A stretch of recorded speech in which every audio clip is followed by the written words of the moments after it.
هەرپەیوەست بە سەردانەکەی سوودانی بۆ هەرێمی کوردستان ئایندەی پەیوەندیەکانی نێوان هەولێر و بەغدا بە تایبەتی لەم قۆناغە هەستیارەدا میوانێکم لە بەغداوە لەگەڵە بەڕێز ئەسیر شەرع شارەزای سیاسی لە بەڕێزیان دەپرسم ئەم سەردانەی محەممەد شیع سوودانی بە تایبەتی لەم کاتەدا بۆ هەرێمی کوردستان چۆن دەبینن و خوێندنەوەتان بۆ پەیوەندیەکانی نێوان هەولێر و بەغدا لە دوای ئەم قۆناغەوە چی دەبێت؟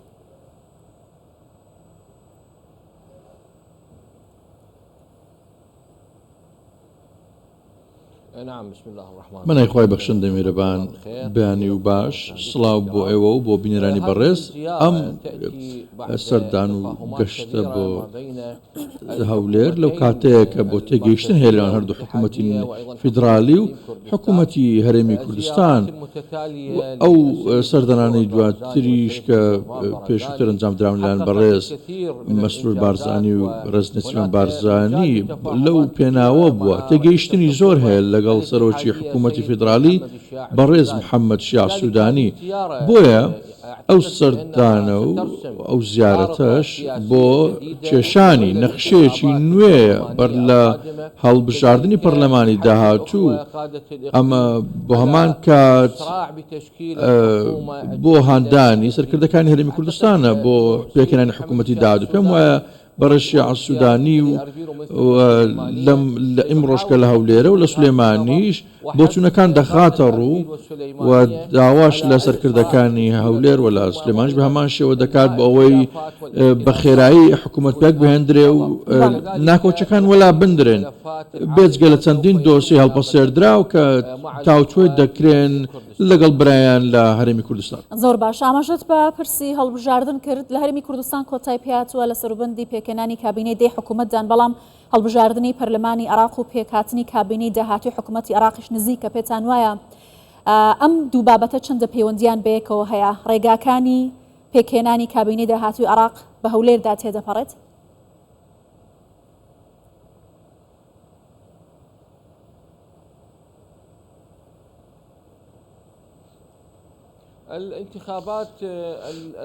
هەڵبژاردننی گشتی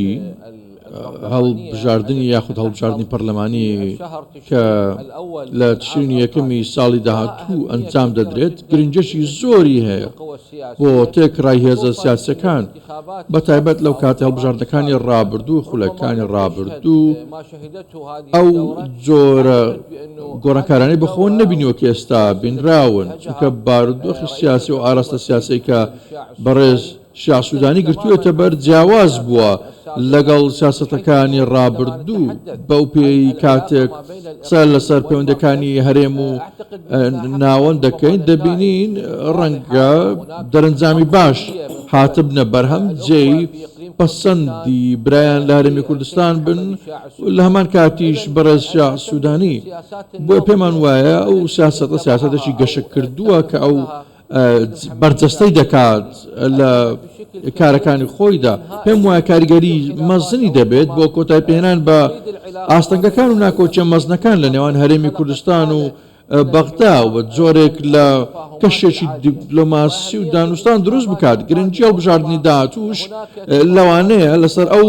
تێگەیشتانە بێت تێگەیشتنی نوێ هاتبن ئاراوە کە ئەو سەرۆکی بزاوتێکی سیاسیە بەشدار هەڵبژاردننی داهاتوو دەکات و بەرامبەریش هەردوو ماڵی کوردی و سونی بۆ دروستکردنی هاوپەیمانێکی نوێ لە بەشداریکردنی هەڵبژاردننی پەرلەمانی داهاتوو دەشکرێت هەڵبژاردن دەکرێت دەرچەیەک بێت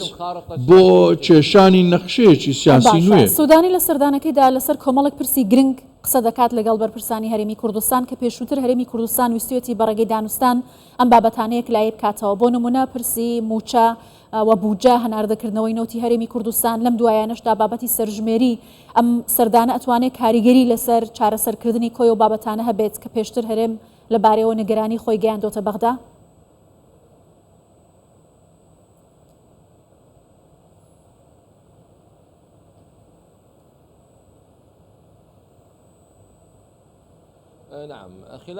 بەڵێ لە چوارچەوەی کۆبوونەوەی دوایی ئەنجومەنی نوێنەران پێم وایە ڕەزامەندی هەبووە بۆ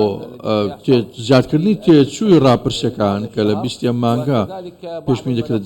ئەنجام بدرێت و دۆستەکانی دیکەش کە چارەسەرکراون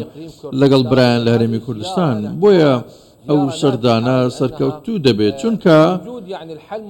ئێستا چارەسەرەکە لەسەر زەوی تێبینی دەکرێت سەر ئەرزواقع بۆ زیادکردنی و ئەوەی پێویستیشە بە موچەی هەرێم تەنانەت ناردنەوەی نەوت لە ڕێگەی بەندەری جیهان واتە دانوستانەکان و گفتوگۆکان بۆ تەواوی دۆسیەکان کە گفتوگویان لەسەر دەکرێت لە نێوان بەڕێز سوودانی و بەڕێزان سەرکردەکانی هەرێم ئێستا چارەسەریان بەردەستە تێگەیشتن هەیە لەسەریان ئەو سەردانەش زیاتر تێگەیشتنەکان کامل دەکات بەرەو چارەسەری و ڕێکەوتن لەسەر چەندین ڕێکەوتنی نوێ یاخود دەرچەی نوێ بۆیە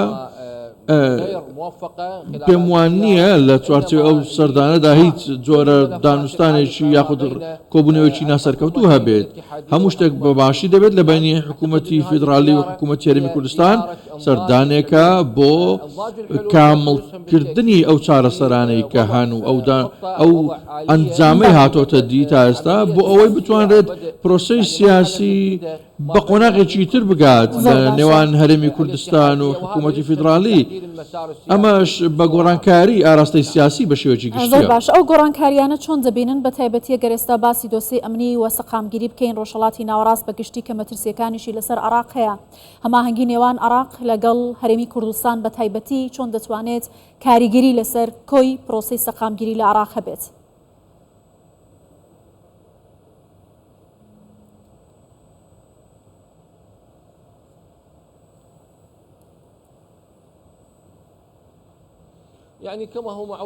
وەکو چۆن زانراوە ئێستا ناوچەکە ئاڵنگاری و بەرهەڵستی نوێ بەخۆیەوە دەبینێت کێشەی مەترسیدار عراق ڕەنگە لەو مەترسیانە دوور نەبێت ئەگەر سەرکردە عراقیەکان بە تەواوی نازناوەکانیان و پێگەکانیان بە دانوستان عراق لەو مەترسیانە دوور نەخەنەوە. ئێستا بنکەی سەربازی ئەمریکی لە هەری هەیە و عین ئەسەدیش هەیە لە نزیک فڕۆکەخانەی بەغداد بنکان هەیە ئەو بنکانە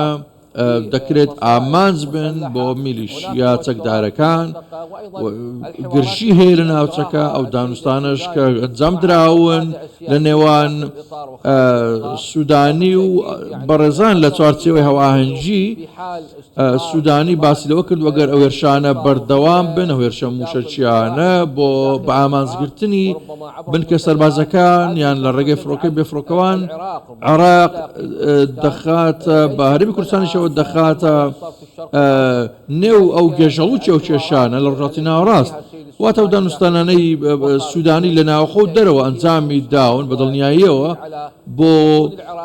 جەختکردنەوەی لەوەی عراق لە دەرەوەی هاوکێشەی گرژەکانی ڕۆژهەڵاتی ناوەڕاست بێت و پێویستیش بکات تێگەیشتنی ئاز بەرز هەبن لە نێوان سەرکردە باڵەکانی عراق بە تەواوی ناوەکانیان و پێگەکانیان بۆ دووربوونەوە لەو هێرشانی کە دەکرێن لەسەر بەرشەوەندی ئەمریکیەکان چونکە عراقش لەو کات دەبێت ئامانج بۆ ئەو جۆرە هێرشانە و ڕەنگە ئیسرائیل هێرش بکات و تەنانەت پێنتاگۆنیش لە هەمان کات وەڵامی هەبێت بۆیە ڕێکەوتن لە نێوان هەرێم و بەغداد لەسەر ئەمە بۆ ئەوەی لە دەرەوەی کێشەکانی پرسم لە بەڕێزت لە کاتی پێکهێنانی کابینەکەی محەممەد شیع سوودانی کورد بە گەشتبینی وەڕوانیە پەیوەندیەکانی نێوان هەولێر و بەغدا بەڵام کۆمەڵی گوشار لەسەر حکوومەتەکەی سوودانی هەبوو نەیهێشت وەکو خۆی ڕێککەوتنەکان جێبەجێ بکرێت پێت وایە لەم قۆناغە نوێ وەم گۆڕانکاریانی کە بەڕێزت ئاماژەت پێکرد لە دوای کۆی گشتیەم پرسە سیاسی و هاوکێشانەی کە هەیە ئەتوانرێت ئاسۆیەکی ڕوونتر ببینرێت لە پەیوەندیەکانی نێوان هەولێر و بەغدا بۆ چارەسەرکردنی کێشەکان بەبێ گوشاری ناوخۆی و دەرەکی؟